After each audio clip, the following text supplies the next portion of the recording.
Hi guys, good day. It's me, Teacher MJ.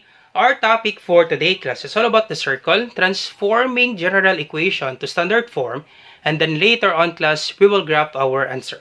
So without further ado, let's do this topic. Now, this is actually requested class from our students and our subscribers in Facebook and YouTube. I would like to give thanks and shout out to them. This answer is for you class.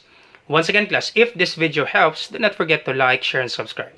Alright, so let's start. Now, the standard form of a circle, we have x squared plus y squared equals r squared if the value of your h class and the value of your k is 0, 0. Once again, class, if the center h and k, the value of h is 0 and the value of k is 0, therefore, class, this will be our equation. X squared plus y squared equals r squared. Now, if the value of your h and k is not 0, 0, example, your h is negative 2, your k is positive 3. Therefore, class, this will be our equation. Quantity x minus h squared plus quantity y minus k squared equals r squared.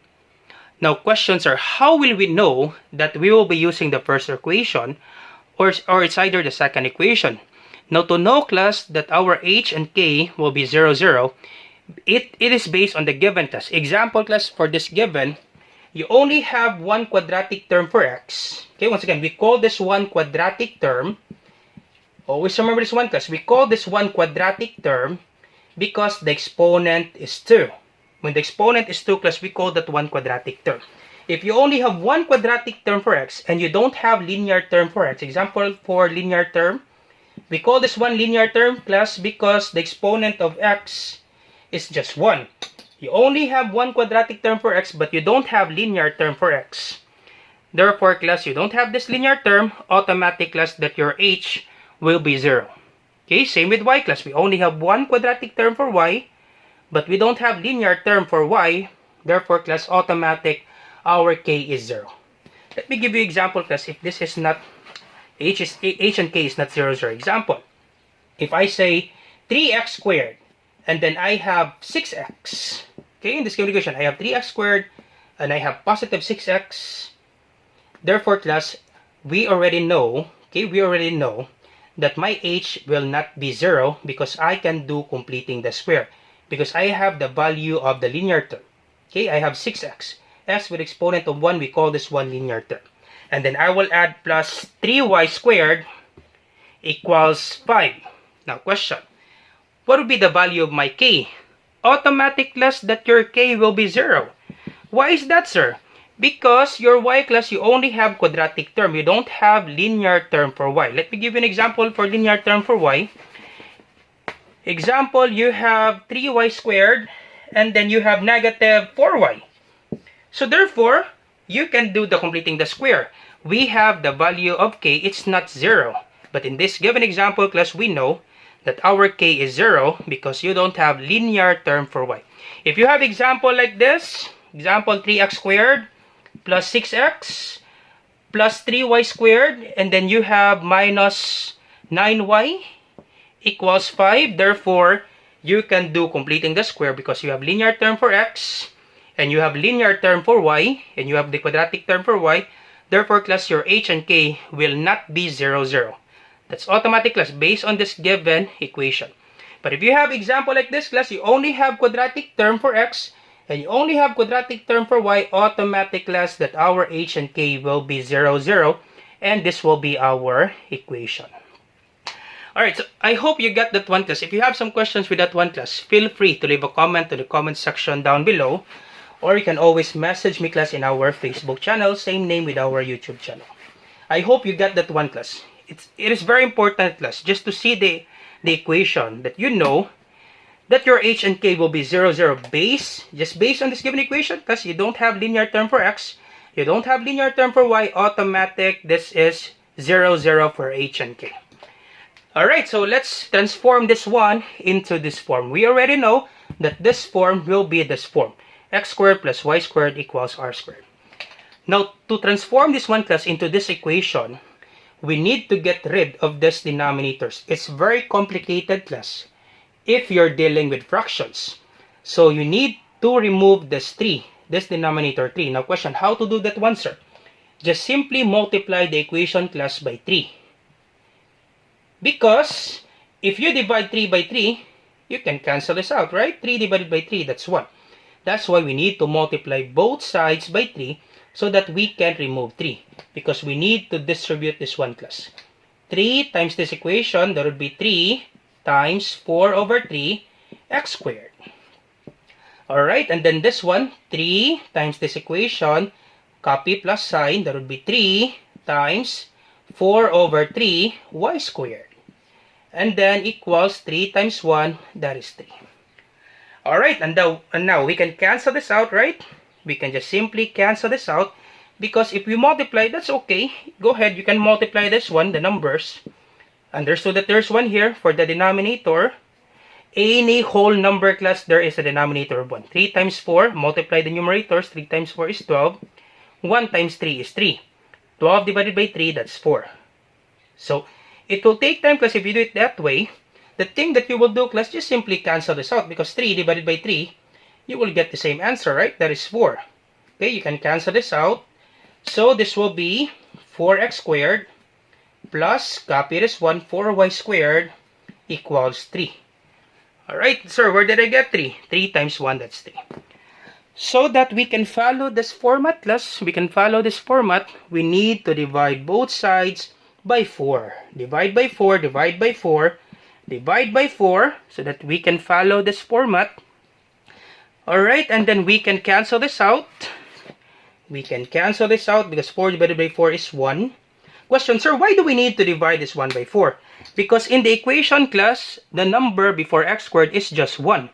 This is 1x squared. Therefore, to make this 1x squared, we need to divide this 1 by 4. Because 4 divided by 4, that's 1. Then copy x squared, right?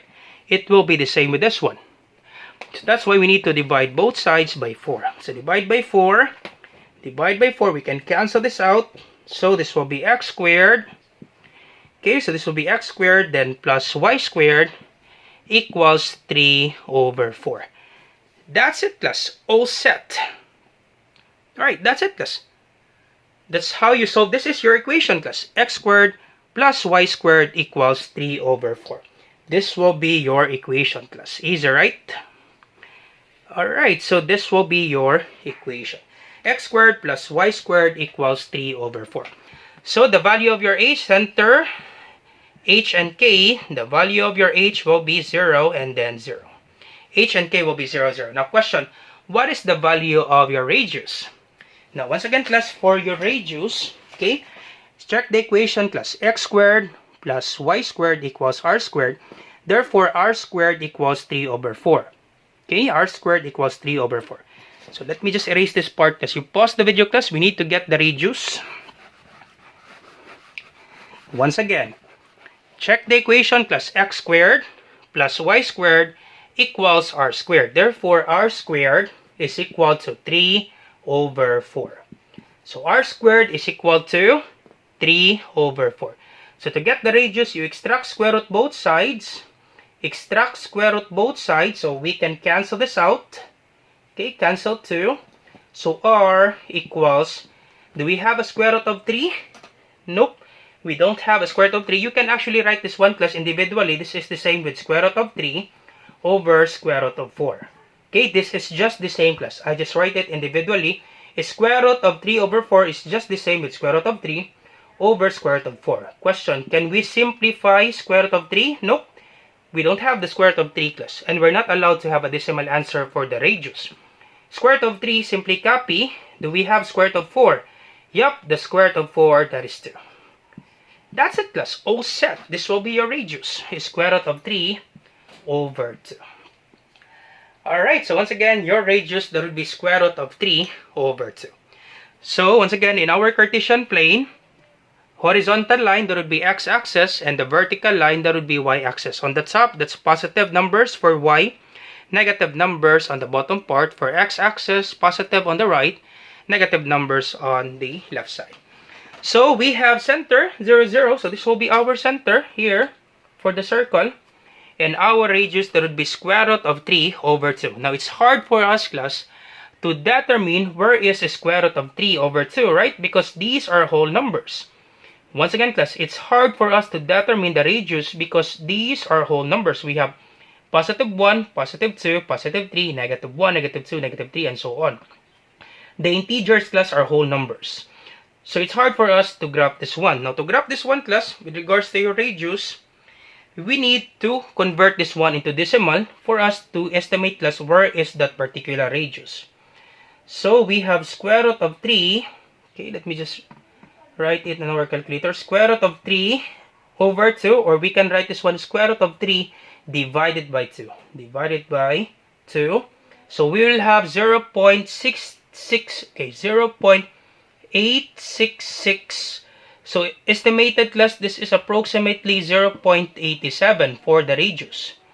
Once again, radius approximately, this will be 0.87. Now, where is 0.87? Okay, if this is our center, 0.87, this is 1, right? So 87, it will be here, near 1. So this is our center. Middle part will be 0.5. This is 0.5 on the middle part of 1. This will be 0.87 here. Okay, near 1. Okay, same with this one. On the center, you move 0.87 units on the top. Or you can actually just move 1 unit plus this one. And then you use your compass. Of course, this will be a perfect circle. For us class, if we don't have the compass, I'm not sure if we get the perfect circle. But if you have the compass class, this is your center. You move 0.87 units.